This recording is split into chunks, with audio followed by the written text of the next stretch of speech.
Te damos la bienvenida a tu programa Palabras de Vida Eterna. En estos momentos compartiremos el libro de Éxodo, Shemot.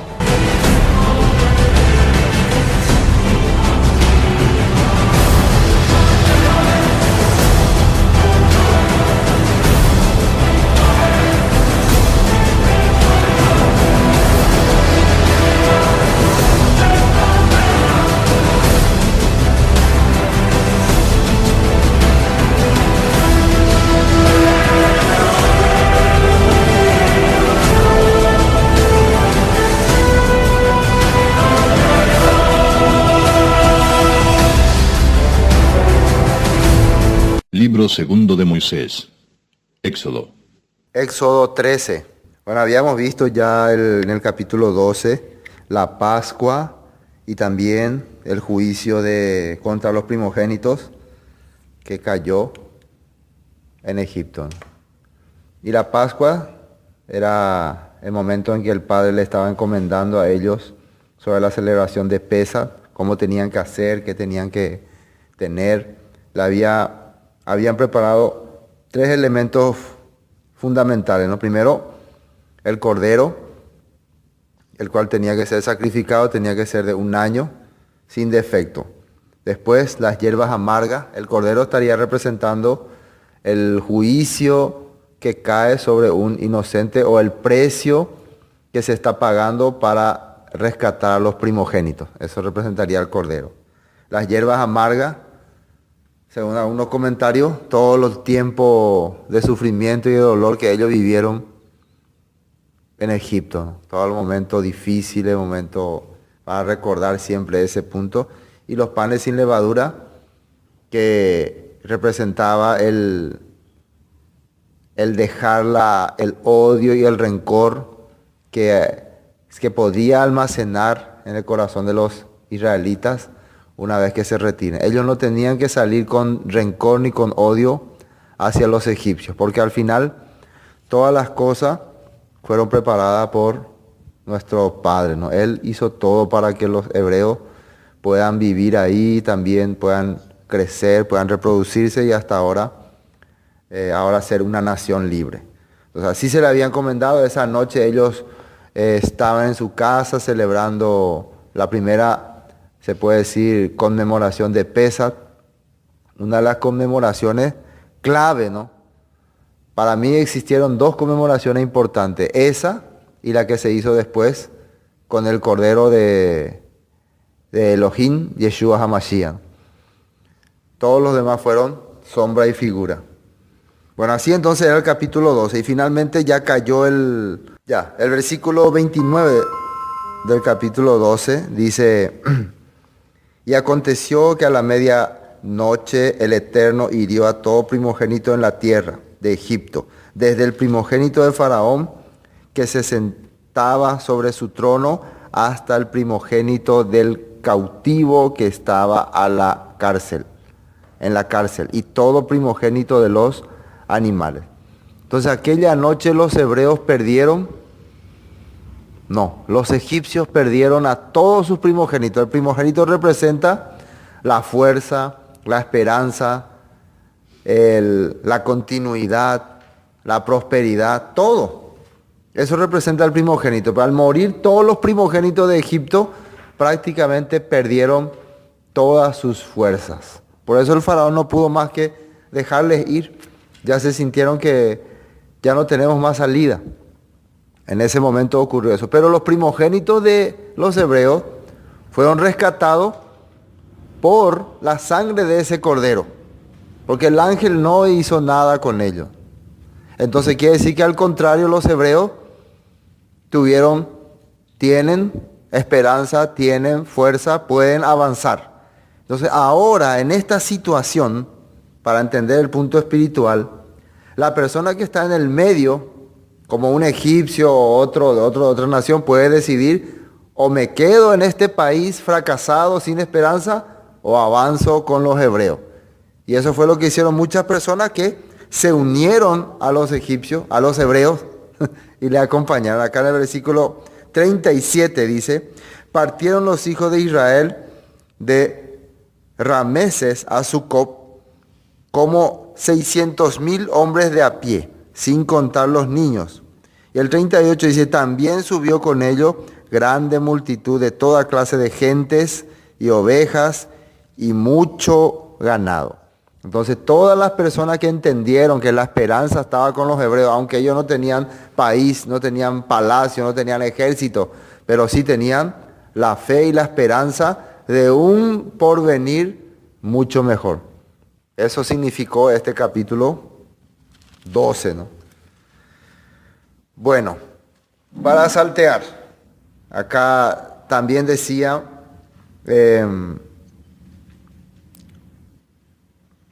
versículo 42, en esa noche es noche de guardar para el Eterno, por haberlos sacado en ella de la tierra de Egipto. Esta noche deben guardarla para el Eterno todos los hijos de Israel en sus generaciones. Quedó como un mandato perpetuo. Siempre se tenía que recordar el momento en que el Padre les liberó a ellos de Egipto. Bueno, el capítulo 13 entonces va a empezar ahora, versículo 1, consagración de los primogénitos. Esta palabra consagración es como apartar, viene en el hebreo de la palabra kadosh, ¿no? Kadosh, que quiere decir separar o apartar. Vamos a leer versículo 1. El Eterno habló a Moisés diciendo, conságrame todo primogénito, cualquiera que abre matriz entre los hijos de Israel, así de los hombres como de los animales, mío es. Y Moisés dijo al pueblo, tened memoria de este día en el cual habéis salido de Egipto, de la casa de servidumbre, pues el Eterno os ha sacado de aquí con mano fuerte, por tanto no comeréis leudado. Bueno, acá el Padre le pide ya a Moisés, ya ellos están saliendo de Egipto, ya se preparó todo, sus caravanas, los egipcios le dieron todos los tesoros. En la Biblia sale que ellos le dieron muchos tesoros a los hebreos. Y ellos ahora están ya camino a la tierra prometida. El Padre le está dirigiendo hacia la región donde está el mar. Después va a explicar acá por qué les dirigió hacia ese lugar. Pero mientras están saliendo directamente, el primer mandato que le da Dios a Moisés es, apártame los primogénitos, conságrame los primogénitos. Y esta palabra se va a repetir varias veces en toda la Torah, en todos los escritos, tanto en Éxodo, Levítico, Números y hasta Deuteronomio. Conságrame los primogénitos. Ahora, ¿qué quiere decir conságrame? Quiere decir que tu primer hijo, cuando nazca tu primer hijo, me vas a entregar a mí. También los primeros animales kosher, los primeros animales puros, ¿no? Van a ser para ofrecer los sacrificios. No vas a usar los primeros animales que tengan de tu ganado o de tus ovejas, no van a ser para vos, van a ser para ofrecerlo en sacrificio. Quiere decir que Dios tenía un plan, ¿no?, con los primogénitos. Y desde el comienzo nosotros vemos que ese plan se está manifestando así. Aunque nosotros hemos visto que muchas veces el que era primogénito, se puede decir natural, no cumplía los requisitos que tiene que tener un primogénito. ¿Cuál es la función del primogénito? Continuar la familia, ser el guía espiritual. Ese era uno de los requisitos fundamentales. Los demás hermanos podían ser cualquier otra profesión, pero el primogénito tenía que ser guía espiritual y también guía administrativo. Dos funciones muy importantes tenía. Los primeros habitantes de la tierra fueron Caín y Abel. En ese momento, ¿quién era el primogénito? Caín. Y qué extraño, ¿no? Que Caín era el primogénito, pero su mentalidad no tenía nada para seguir a lo espiritual. Él podía ser un buen administrador, un buen trabajador, pero él no podía unir su corazón con el Todopoderoso. Por eso se les da a ellos la oportunidad de presentarse ante el Todopoderoso. Y ahí se puede notar quién tiene el deseo de servirle y de seguirle y quién no. Cuando a Abel le tocó esa oportunidad, él, ¿qué hizo? Ofreció el primogénito de todas sus ovejas, el más especial de todo. Ese ofreció Abel. Y Caín trajo fruto de su trabajo, de su esfuerzo. O sea, vemos nosotros entonces que esto que está saliendo acá en la Torá, en la Escritura, ya en el tiempo de Adán y Eva, en el tiempo de Caín y Abel, ya estaba ya en vigencia, pero no estaba nomás legislada, no estaba nomás escrita. Entonces vemos que Abel está cumpliendo conforme al corazón de Dios, ofreciendo su primogénito como parte de su ofrenda, ¿no? Haciéndonos entender que él está también ofreciendo su vida para ser servidor del Todopoderoso, aunque él no es primogénito, pero él tiene ese corazón. Y esta misma lucha se va a ver siempre en la descendencia entre el primogénito y el segundo muchas veces. Otro ejemplo tenemos con Jacob y Esaú. Jacob y Esaú, ¿quién nació primero? Fue Jacob. Esaú, Esaú no. Pero ¿qué pasó? Pasando el tiempo, en el corazón de Jacob había un deseo de ser primogénito, no por el poder, no por la fuerza, ni por la administración, sino por poder conectar más su corazón con el Eterno, con el Todopoderoso. Por eso un día hace una pequeña estrategia, cuando Esaú venía con mucha hambre. ¿Conoce esa historia? Le dijo, dame esa comida y no, si no me, vamos a hacer un trato hoy y véndeme tu primogenitura. En ese momento, entre trato curé, como dicen algunos, él le entregó su primogenitura. Pero para Jacob era importante porque representaba poder conectarse más con el Todopoderoso. Pero para Esaú le daba igual. Él pensaba que ser primogénito era tener poder y fama y fuerza, nada más. Por eso el padre estaba viendo que la voluntad y el deseo que tiene que haber en un primogénito estaba en el corazón de Jacob. Entonces tenemos que entender bien cuando Dios le dice conságrame, porque después vamos a ver que va a pasar algo que no era lo correcto, ¿no? Después vamos a ver. Pero esto es un plan profético. Entonces tenía que apartar el padre Moisés a los primogénitos para que sean servidores del Todopoderoso. Acá tengo unos textos que voy a ver un ratito. Éxodo 4. Vamos a recordar un poco lo que decía el padre. ¿A quién le llamaba primogénito? Dos primogénitos importantes. Éxodo 4, versículo 22. Esto es cuando el padre le ordena a Moisés para ir a retirar, a salvar a su pueblo.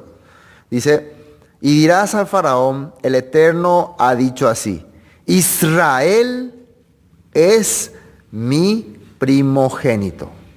Entonces, primogénito, fuerza, poder, autoridad, guía espiritual, todo el plan que Dios tiene con la humanidad está bajo la responsabilidad de Israel o de Jacob y su descendencia.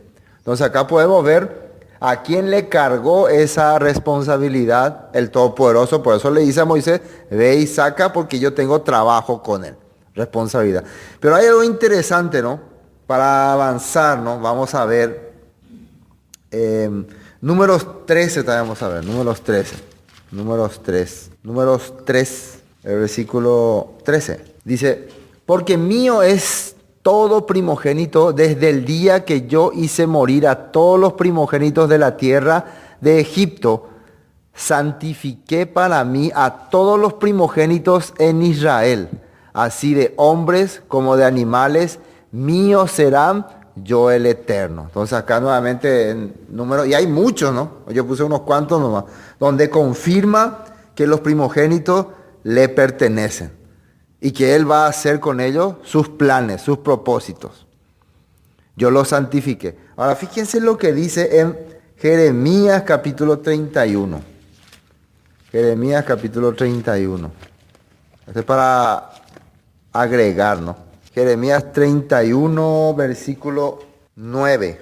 refiriéndose al nuevo pacto y al pueblo que ya está perdido entre las naciones, habla así, ¿no? Irán con lloro, mas con misericordia los haré volver, y los haré andar junto a arroyos de aguas por camino derecho, en el cual no tropezarán, porque soy a Israel por padre. Primero, el Todopoderoso acá en Jeremías se está presentando a Israel, es mi hijo. Pero fíjense lo que dice acá. Dice, y Efraín es mi primogénito. Aquí aparece alguien también como primogénito, Efraín.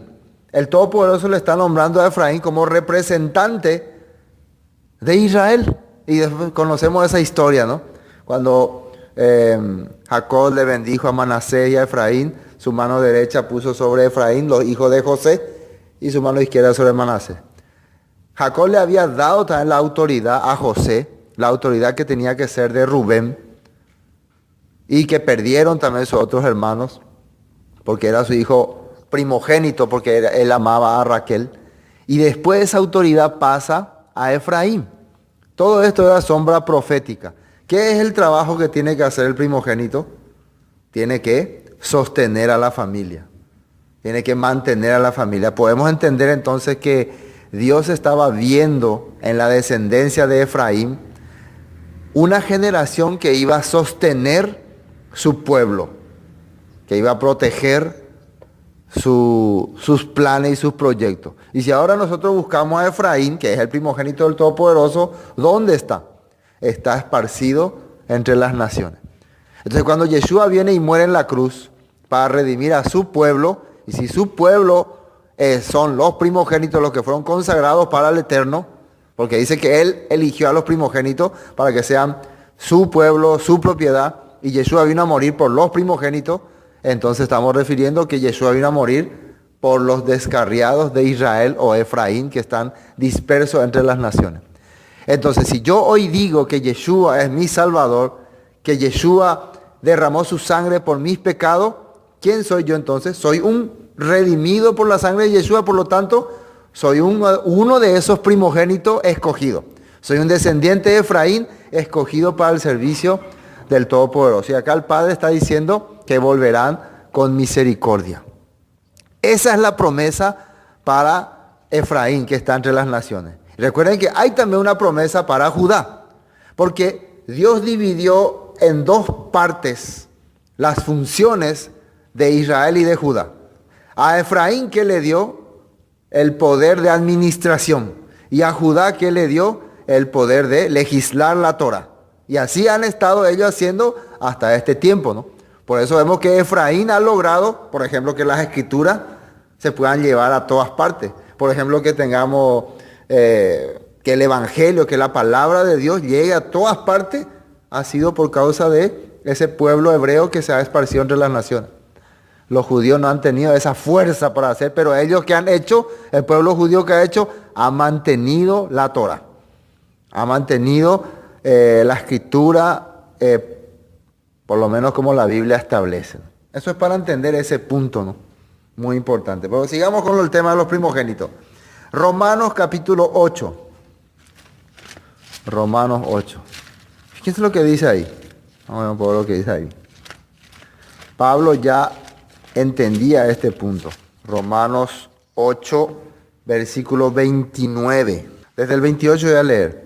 Y sabemos que los que aman a Dios, todas las cosas le ayudan a bien. Esto es, atiendan lo que dice ahí, a los que conforme a su propósito son llamados. Ahora se puede entender bien esta palabra del apóstol Pablo, propósito. Si volvemos a traer lo que estamos hablando desde Abel, desde Jacob y Esaú, desde el pueblo de Israel que sale de Egipto, vemos que siempre Dios ha tenido un plan y un propósito con su pueblo, un objetivo. Y acá dice los que aman a Dios, los que realmente quieren ser parte de su pueblo, dice, todas las cosas le van a bien. ¿Quiénes son? A los que son llamados conforme a su propósito. Y vamos a ver de quién está hablando. Son llamados, dice, porque los que antes conoció, también los predestinó para que fuesen hechos conforme a la imagen de su Hijo, para que Él sea el primogénito entre muchos hermanos.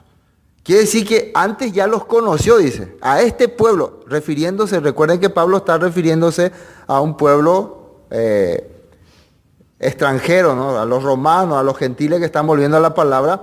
Él ya los conoció, ya los predestinó, ya tenía planes con ellos. Y a través de Yeshua, su hijo primogénito, quería hacerle parte de su pueblo. Sigue acá. Y a los que predestinó, a estos también llamó. ¿Y a quién le predestinó? Acá muchos creen que uno cuando nace predestinado. No, el predestinado es el que forma parte del plan de Dios, del proyecto de Dios. Y eso está en Jacob o Israel o su primogénito o Efraín. O en este caso nosotros a través de Yeshua. Ese es el que está predestinado. Entonces una persona que sale de esta línea, por más que diga que es predestinado, no funciona. Por más que sí, pero yo siento en mi corazón que soy predestinado, no. Si vos salís de la línea del plan, del propósito de Dios, no podés decir que vos sos uno de los predestinados. Te puede parecer, ¿no? Bueno, acá dice así, por eso la palabra propósito es importante. Después dice, y a los que predestinó a estos también llamó, y a los que llamó a estos también justificó, y a los que justificó a estos también glorificó. Entonces el Padre hizo ese plan con ese pueblo que había llamado. Y hay más texto, Colosenses 1:15. Él, refiriéndose a Yeshua, es la imagen del Elohim invisible, el primogénito de toda creación. Pablo le está llamando a Yeshua como primogénito de toda creación. Y también el primogénito, en otra parte dice primogénito de los que habían de resucitar. Dice, el primero entre muchos de los que habían resucitado. Entonces, el plan del Todopoderoso que estaba predestinado para Israel, para la tribu de Efraín, para Jacob, se cumple a través de la muerte de Yeshua en nosotros. Así está diciendo la Escritura. Todo ese plan, todo lo que estamos viendo con los israelitas aquí en Éxodo, se cumple a través de Yeshua. Un texto más. Primera de Pedro, capítulo 1. Primera de Pedro, capítulo 1. Dice así, Pedro, apóstol de Yeshua HaMashiach, a los expatriados de la dispersión en Ponto, Galacia, Capadocia, Asia, Bitinia. Y miren lo que dice el versículo 2. Otra vez concuerda con lo que estamos hablando desde el principio. Elegidos según la presciencia. El previo conocimiento puede ser. O el conocimiento anticipado. El plan anticipado. Dice presencia de Elohim. Padre en santificación del Rúa. Y acá está el objetivo por el cual fuimos escogidos, el objetivo por el cual fue escogido Israel, el objetivo por el cual Dios le rescató de Egipto. Dice, para obedecer y ser rociados con la sangre de Yeshua HaMashiach, gracia y paz sean multiplicados. Pedro está confirmando que estas personas que están esparcidos en todos estos territorios son los que fueron predestinados, preelegidos para servir al Todopoderoso. Ahora el capítulo 2, versículo 9.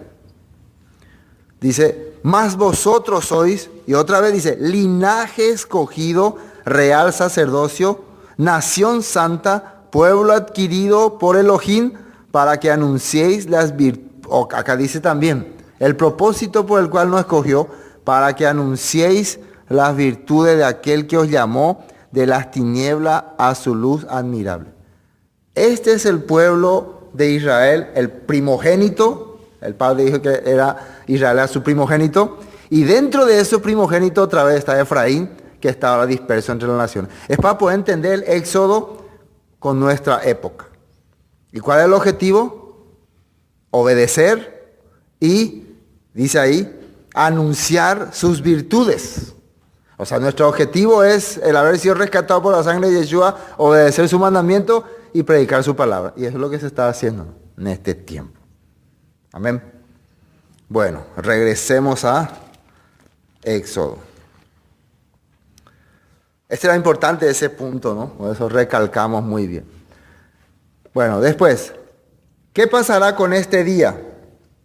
Moisés dijo, versículo 3, al pueblo: tened memoria de este día en el cual habéis salido de Egipto, de la casa de servidumbre, pues el Eterno os ha sacado de aquí con mano fuerte, por tanto, no comeréis leudado. Esa mano fuerte quiere decir poder, con mano poderosa.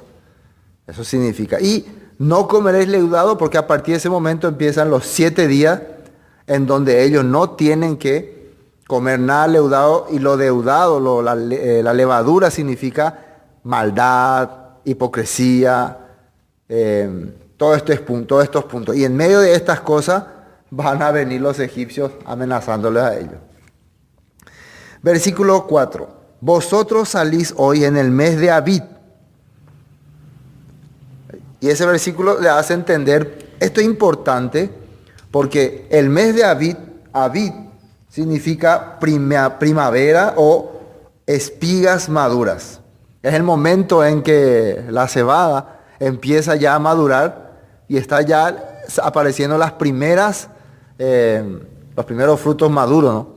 Y también empiezan a aparecer las primeras plantas. Entonces se puede decir que Abib es una estación o una temporada, y es la manera que ellos van a saber que en esta época yo les libré. Por eso es el único mes que en la Biblia está bien claro su nombre.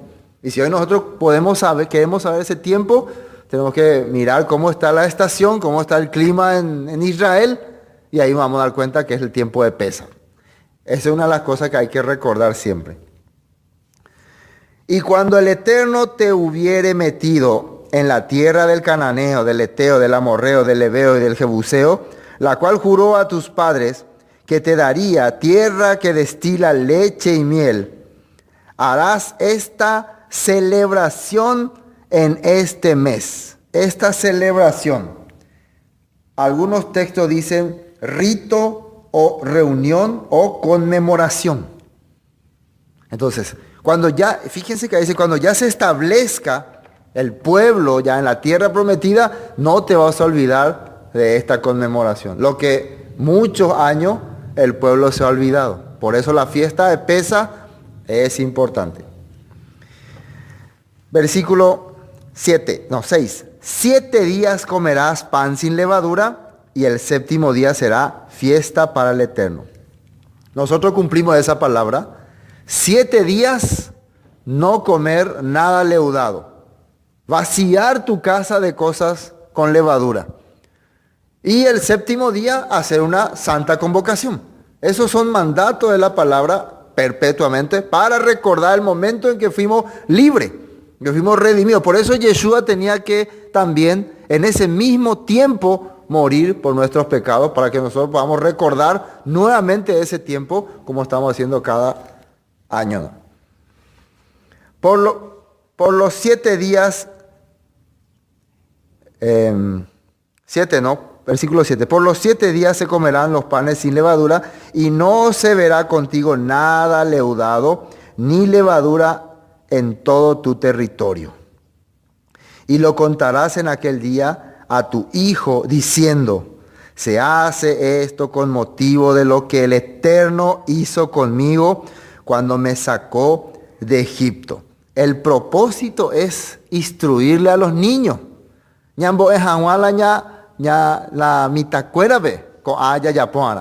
¿Para qué tenemos que hacer la reunión de Shabbat? ¿Para qué tenemos que hacer la reunión de Yom Teruah? ¿Para qué tenemos que hacer nuestra azúcar en nuestras casas? ¿Para qué tenemos que hacer los panes sin levadura? Porque los niños tienen que ver, porque ellos tienen que aprender. Entonces nosotros como padres responsables tenemos esa tarea. La padre o yapoana, primero en este punto. ¿Está bien? Dice, versículo 9, y te será como una señal sobre tu mano y como un memorial delante de tus ojos, para que la Torá del Eterno esté en tu boca, por cuanto con mano fuerte te sacó el Eterno de Egipto. Vamos a analizar un poco esta palabra. Acá dice, te será como una señal. una marca, ¿sí o no? ¿Qué se puede decir? Algo que te pueda identificar que vos sos parte de este plan, de este proyecto.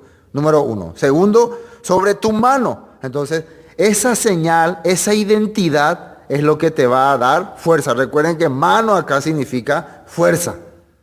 Entonces, si en tu mano no hay algo que te garantice, como cuando te pide el policía de tránsito tu documento, vos sacás eso y ese documento te da a vos poder para poder continuar, ¿no? Te da autoridad. No tenés eso y ahí queda, no tenés identidad. Bueno, la fiesta bíblica va a darle identidad, va a darnos fuerza para nosotros poder guiar nuestra vida, nuestra familia, todas las cosas. Eso está diciendo el Padre acá a los israelitas. Será señal en tu mano y como un memorial delante de tus ojos. Esto también va a ser algo que va a estar siempre en tu mente. No puede ser que llegando fiesta de Pesaj nosotros no olvidemos. Tenemos que recordar siempre que éramos esclavos y que nos ha liberado. Después, delante de los ojos de él, para que la Torá del Eterno esté en tu boca. Entonces, fíjense, las personas que no pueden guardar las fiestas del Eterno, ¿cuál es su característica? La Torá no pueden usar. La ley y los mandamientos rechazan. ¿Por qué el cristianismo tradicional rechazó las fiestas bíblicas? Porque detrás de eso rechazó los mandamientos. Esto fue al principio cuando el catolicismo empezó a tener, o la cristiandad antigua, el cristianismo antiguo ya empezó a dejar las fiestas. En la época de los jueces también ellos dejaron las fiestas y tuvieron muchos conflictos. En la época de los reyes también dejaron las fiestas y también se olvidaron los mandamientos. Entonces cada vez que vos te acordás de las fiestas de Pesaj, de Shavuot, de Pentecostés, Shavuot y Pentecostés son la misma, ¿no? De Sukkot, ¿de qué te estás acordando? Sí o sí tenés que ir a la Torá, sí o sí tenés que recordar los 10 mandamientos, sí o sí tenés que volver a la ley, a las instrucciones. Pero al dejar las fiestas bíblicas, ¡pum!, de entrada el Shabbat. El Shabbat va a acordarte de dónde te va directamente los 10 mandamientos. Eso es muy importante, que es lo que dice acá. Por tanto, versículo 10, tú guardarás este rito en su tiempo. ¿Y qué dice ahí? De año en año. Cada año. Ay, ya pues estamos a pico la pesa, ya estamos, ya pues. No, cada año. ¿Verdad? Van de hermano Balbino. Cada año, ¿no? Cada año. En su tiempo. ¿Y cuál es su tiempo? Cuando empieza a reverdecer, cuando empieza la primavera, el Padre nos da la manera de saber los tiempos. Continuamos. Volviendo al versículo 10, quiero leer el apóstol Pablo, Colosenses 2. ¿Para qué es lo que tenemos que celebrar de año en año? ¿Por qué tenemos que hacer la celebración de año en año en sus tiempos? Y esto acá el apóstol Pablo explicaba. Colosenses 2, por ejemplo, dice, versículo 16. Por tanto, nadie os juzgue en comida o en bebida, o en cuanto a días de fiesta, luna nueva o días de reposo. Todo lo cual, refiriéndose a la luna nueva, a los días de reposo y a los días de fiesta, fíjense lo que dice ahí, todo lo cual es sombra de lo que ha de venir, pero el cuerpo es de el Mesías. Todas las actividades que están establecidas en la Torá es para profetizarnos o para hacernos entender los tiempos que han de venir. No quiere decir acá que eso no hay que celebrarlo como entiende la gente. Y cuando dice nadie te juzgue, quiere decir que nadie te condene por estar haciendo lo que la palabra establece. Para entender este punto, si te va al contexto de capítulo 2 de Colosenses, de entrada dice que hay algunos que te van a enseñar fábulas y huecas filosofías, tradiciones de hombre, dice. De eso apártate. Entonces, vos estás volviendo a la escritura y hay hombres que te van a querer meter otra cosa. Entonces, estas festividades tienen una sombra. tienen un plan, pero el cuerpo significa la congregación, le pertenece al Mesías. Nosotros hemos sido redimidos por la sangre del Mesías, eso ya está fijo, pero los tiempos y los momentos que va a ocurrir, todo lo establecido, fueron dados a través de estas festividades. Y hay un texto más en Tesalonicenses 1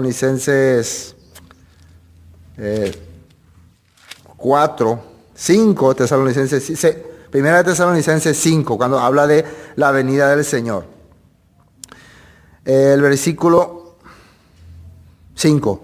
Pero acerca de los tiempos y de las ocasiones, no tenéis necesidad, hermanos, de que yo os escriba, porque vosotros sabéis perfectamente que el día del Señor vendrá así como ladrón en la noche. ¿Qué quiere decir eso? La gente no va a estar preparada. La gente va a estar así como está viviendo ahora, distraída. El día en que venga el Eterno le va a sorprender como un ladrón que llega a la noche sin avisar.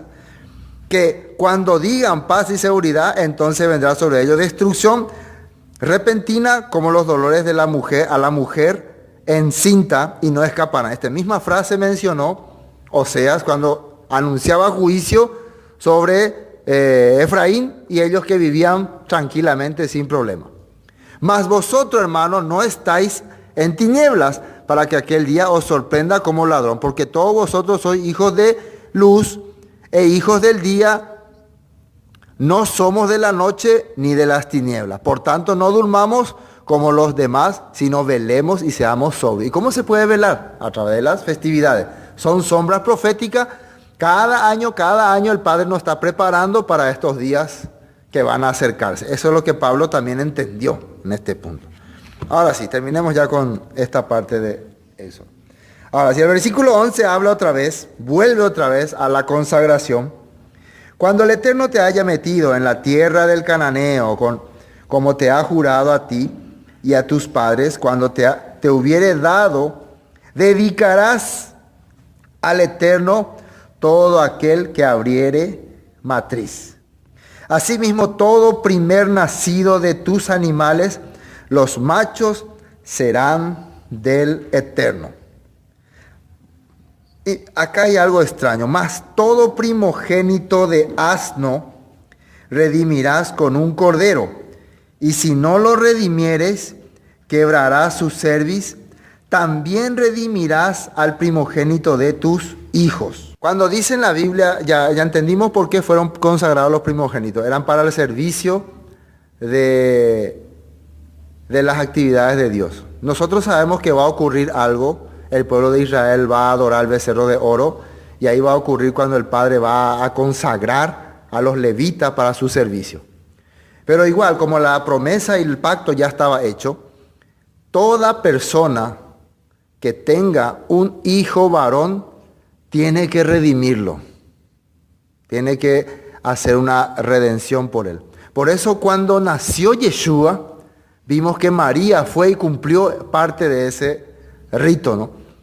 Y hay una parte en la Biblia, creo que en Levítico, donde dice que llevará un cordero, y si no tiene para un cordero, llevará 2 palominos o 2 tórtolas.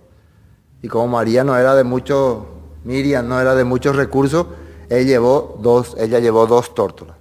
Entonces se hacía ese rito de una manera de que el niño ha sido redimido. ¿Por qué esto? Era una manera de recordar nada más. Recuerden que aquí el Padre está queriendo que ellos recuerden que Dios se encargó de salvarle a ellos del ángel de la muerte. Por eso ellos van a recordar esto siempre. Pero acá también habla de redimir al asno, al primogénito de los asnos. ¿Y qué tiene que ver el asno con esto? Va con el asno. Bueno, hay 2 posturas. Una de las que a mí me parece bien profética. Primero, que el Padre compara a Efraín con un asno. Hemos leído esto en Oseas, ¿no? Efraín como asno, ¿no? Se ha ido entre las naciones. Asno montés. Entonces el asno tiene la característica de ser duro, necio y no quiere humillar su corazón. Por causa de eso generalmente es castigado y es azotado y así, ¿no? Entonces una de las implicancias de esto es que el Padre está proféticamente mostrando que el Efraín, que va a tener características de asno en el futuro, necesitará ser redimido para que pueda ser usado por el Padre. Necesitará ser redimido. Nosotros vemos también que Yeshua cumple un plan profético al entrar con el asno, con el pollino atado, que no había sido usado. Ese pollino no había sido usado porque tenía que ser redimido para ser usado. Pero Yeshua manda soltarle, manda desatarle, y con él entra triunfalmente en Jerusalén, haciendo entender que el que va a libertar a Efraín de entre las naciones del pecado para ser usado por el Padre, por Yeshua, es nuestro Salvador. Por eso debía ser redimido. Ese es el punto profético que nosotros entendemos muy bien. Después está el otro punto, que es medio rabínico, que también tiene sentido, que habla acerca de que el asno fue el animal que más usaron los hebreos cuando salieron de Egipto, porque ellos no tenían tiempo de preparar otro tipo de animal y entonces todas las cosas cargaban sobre los asnos, caballos casi no tenían, eran puro asno. Entonces una manera además el asno es un animal no puro, no kosher. Entonces el Padre quería que sea como considerado esa acción de este animal y por eso quería que se redima. Esta es otra postura que hay, ¿no? Es bueno que se tenga en cuenta, pero más cuadra que el asno es una sombra profética, porque tenemos que ver las dos posturas, la literal y la profética. La literal hace entender acá, si alguien preguntaría en ese momento, ¿por qué los asnos? Bueno, porque dentro de unos años, Efraín, difícil sería explicar, ¿no? En este tiempo. Pero en ese tiempo le explicaban, el asno ha sido un animal que ha servido a la libertad de nuestro pueblo, ha sido usado y el Padre quiere consagrarlo, hacerlo como consagrar, pero es impuro. Es un animal no kosher, entonces tiene que ser redimido por un cordero. Igual que todo primogénito. Ahora, ¿por qué todo primogénito? Porque todo primogénito estaba destinado a morir con ese ángel de la muerte que vino en Egipto, pero el Padre los libró. Entonces, como memorial de que fueron consagrados, se hace esta ofrenda. En nuestro caso, en nuestra época, ¿por qué nosotros no aplicamos esta ley ahora? ¿Por qué no aplicaríamos? Porque nosotros fuimos redimidos por Yeshua. Y por eso vamos a ver un texto, Gálatas capítulo 3. Gálatas capítulo 3. Fíjense lo que dice ahí. Gálatas capítulo 3. Gálatas capítulo 3, versículo 13. El Mesías, el ungido Yeshua, ¿qué dice ahí? Nos redimió de la maldición de la ley. Hecho por nosotros maldición. Porque escrito está, maldito todo aquel que es colgado en un madero. Eso está en Deuteronomio 21, 23. Y era colgado en un madero el que era considerado culpable, hereje, rebelde. Ese era colgado en un madero.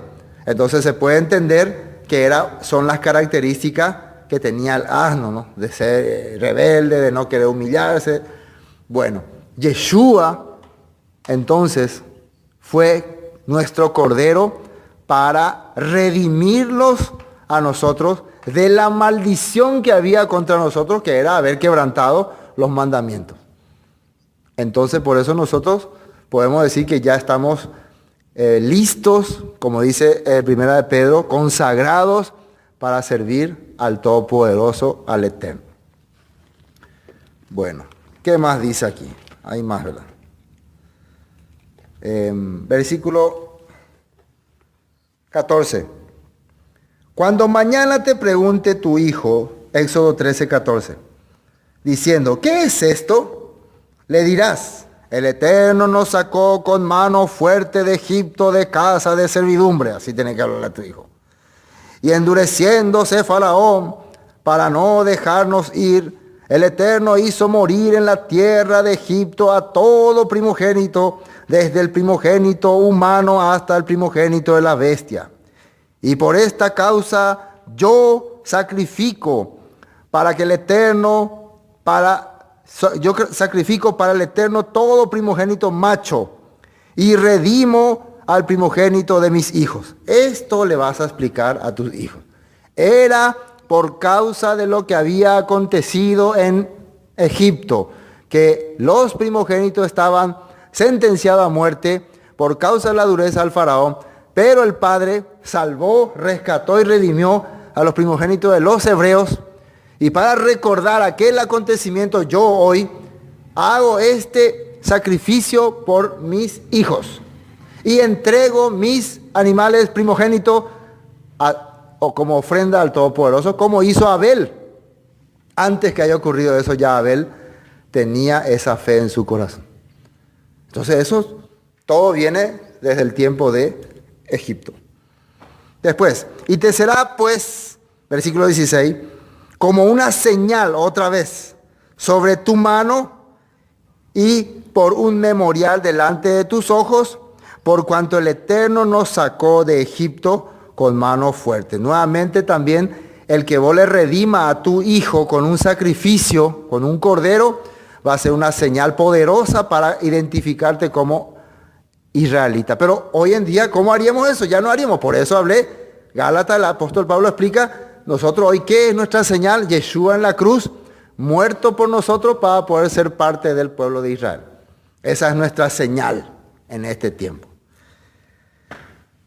Ahora, versículo 17. Y luego que Faraón dejó ir al pueblo, Elohim no los llevó por camino de la tierra de los filisteos, que estaba cerca, porque dijo Elohim, para que no se arrepienta el pueblo cuando vea la guerra y se vuelva a Egipto. Y el camino que marca en la escritura, o sea, en el mapa, es hacia la tierra de los filisteos. No sé si ven este mapa, Egipto y Sinaí, dice. Si ustedes se fijan, acá está Egipto y acá está la tierra de Canaán. Acá mismo hay un camino que duraría como 7 días, porque José, cuando estaba en esta región para ir a sepultar a su padre, se fue y caminó 7 días. O sea que una población de 3 millones por lo menos iba a tardar 1 mes, 2 meses, 3 meses, a reventar 1 año, yendo bien lento. Sí, pero podían tardar menos. O sea que ellos estaban cerca de la tierra de Canaán, pero dice que en esta zona había ejércitos. Había muchas guarniciones que custodiaban estos lugares porque eran lugares muy estratégicos. Ya estaban los filisteos. Y el pueblo recién estaba saliendo y no estaba preparado para la guerra. Nosotros vemos luego que en la primera parte van a ser atacados por los piratas amalecitas y van a matar unos cuantos. Pero este era un ejército poderoso. Los filisteos, ¿hasta qué tiempo tuvieron guerra con Israel? Hasta el tiempo de David, 500 años, y nunca pudieron eliminar a los filisteos. Entonces, era sabio Dios, ¿no? Número 1, ese era el propósito. Y segundo, Dios sabía que Faraón iba a volver a endurecer su corazón y que les iba a perseguir. Si iban por ese camino, iba a ser más fácil para los egipcios perseguirlos y atraparlos, y ellos no iban a tener cómo escapar. Aparentemente, el mar que estaba enfrente de ellos era una trampa aparentemente para los hebreos, pero realmente era una trampa para los egipcios. Dios ya tenía este plan. Si los llevo por tierra seca, ¿qué plan? ¿Qué voy a hacer? Entonces yo lo que voy a hacer es, voy a abrir el mar, que era una sombra profética también de lo que se llama purificación o bautismo. Dios quería bautizar. ¿Qué es bautizar? Borrar de sus mentes a los egipcios. Y por eso sí o sí tenían que pasar por el agua. Era una sombra profética también, para entender bien. Bueno. Después, más versículo 18. Elohim, más hizo Elohim que el pueblo rodease por el camino del desierto del Mar Rojo. Y subieron los hijos de Israel de Egipto armados. Ahí ya empieza la persecución, ¿no? De Egipto, perdón. Subieron los hijos de Israel de Egipto armados. Tenían las espadas antiguas. Tomó también consigo Moisés los huesos de José, el cual había juramentado a los hijos de Israel, diciendo, Elohim ciertamente os visitará y haréis subir mis huesos de aquí con vosotros. Y esto también es algo profético, está en Génesis 50, 25, porque es una sombra de la resurrección. ¿Por qué José, el que recibió la primogenitura de Jacob, el que tuvo a su hijo Efraín, que iba a ser esparcido entre las naciones y por la cual iban a ser multitud de gentes, ¿no? Pidió que sus huesos sean llevados a la tierra de Canaán, porque él tenía una visión de que el Padre iba a volver a levantar a él y a toda su descendencia, la casa de José o la casa de Efraín, para ser parte nuevamente del pueblo elegido. Y eso es lo que ocurre cuando Ezequiel ve esa visión en Ezequiel 37, del valle de los huesos secos. Entonces, una visión profética. Después, y también que José era sombra de Yeshua, toda la característica de la vida de José vimos en Yeshua, y Yeshua también iba a levantarse entre los muertos en la tierra prometida, y iba a ser el comienzo de la resurrección para muchos fieles. Y partieron de Sucot y acamparon en Etam, a la entrada del desierto. Y Sucot es una ciudad donde generalmente la gente se preparaba para cualquier viaje que iba a hacer. Es una zona lo conocida, Sucot significa tienda, ¿no? Y fueron a otra ciudad que se llama Etán. Algunos comentarios dicen que esta Etán era como una base militar, como una tipo así como los fortines que nosotros tenemos, ¿no? Fortín Toledo, Fortín Teniente Rivarola, así, ¿no? Los últimos puestos de militar del país. Pero ya, por lo visto, nadie le impedía mal paso a ella. Ellos pasaron libremente. Y acamparon en Etán a la entrada del desierto. Y el Eterno iba delante de ellos de día en una columna de nube para guiarlos por el camino, y de noche en una columna de fuego para alumbrarles, a fin de que anduviesen de día y de noche. Nunca se apartó de delante del pueblo la columna de nube de día, ni de noche la columna de fuego. Esas columnas representaban dirección, representaban guía, representaban también la presencia del Todopoderoso con ellos. Se puede decir que no era el Todopoderoso, pero esa era una fuerza ejercida por algunos ángeles que estaban manifestando que el Eterno estaba con ellos. Y esto es lo raro, ¿no? La Biblia dice que nunca se apartaron, constantemente estaban ahí. Siempre estaba la columna de fuego de noche, le daba luz, le daba calor, y la columna de nube de día.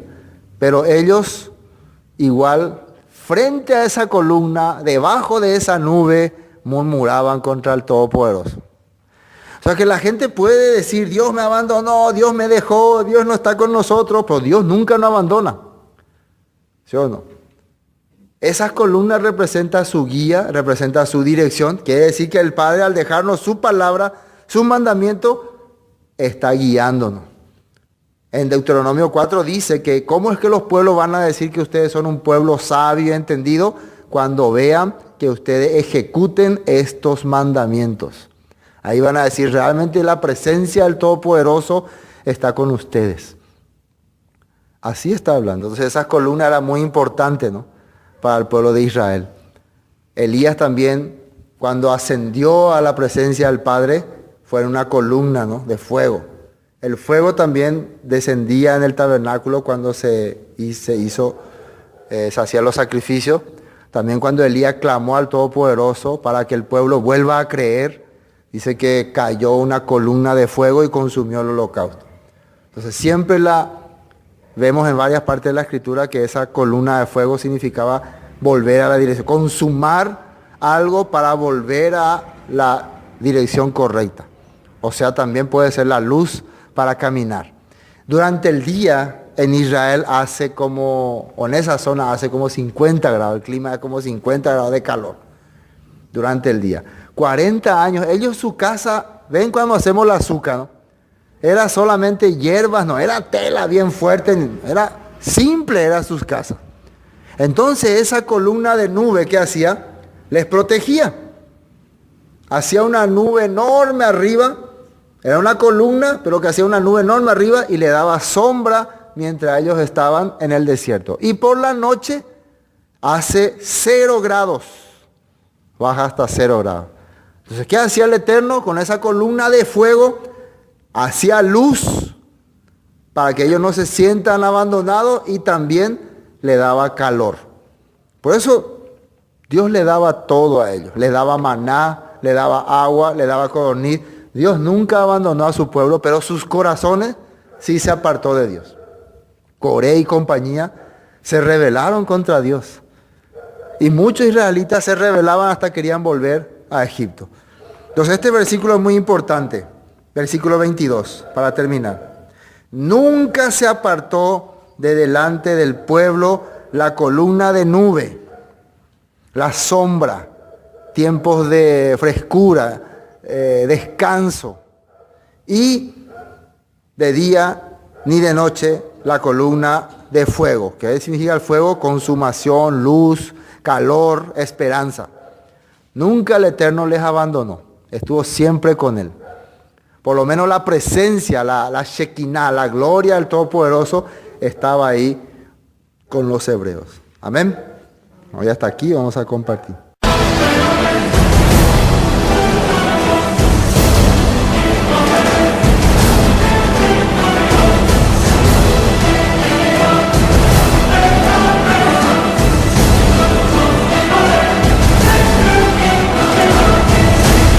Esto fue Palabras de Vida Eterna, con el estudio del libro de Éxodo. Para cualquier información, 0181 60 46 77. Bendiciones y hasta pronto.